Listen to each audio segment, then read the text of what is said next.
देखो, किस्तों पे चीज़ हमेशा महंगी होती है, ये सूद नहीं है।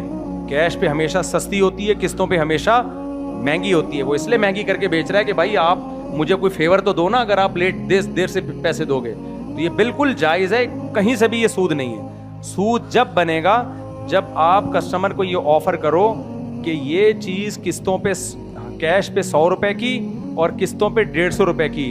अब आपको इख्तियार है, आप घर चले जाओ, कल पैसे लाए तो 100 रुपए दे देना, लेट लेकर आए तो 150 दे देना। ये हराम और नाजायज़ है। उसी मजलिस में आपको तय करना पड़ेगा 100 वाली कीमत पे ले रहे हो या 150 वाली कीमत पे ले रहे हो।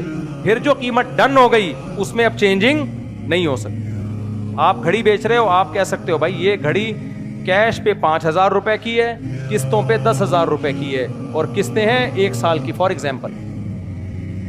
उसी वक्त वो कह ठीक है, मैं जो हूं सौदा तो पक्का हो गया, लेकिन मैं कल अगर 5000 ले आया तो 5000 ले लेना, नहीं लाया तो फिर 10,000। ये हराम है भाई। अभी बताओ, या तो सौदा डन ही ना करो, डन है तो फिर 5 है या 10 है, अभी बताओ। फिर जो कीमत तय हो गई ना, अब उसमें तब्दीली नहीं हो सकती। मिसाल के तौर पर उसने खरीद ली कैश में कि ठीक है मैं 5000 में मेरी हो गई ये घड़ी ले गया, वो 5000 नहीं लाया, 1 साल के बाद आ रहा है, आप कह रहे हो नहीं अब 10 लूंगा। ये हराम है, लोगे आप 5 ही, बेशक अब वो साल के, क्योंकि कीमत जो तय हुई थी वो कितनी हुई थी, 5000।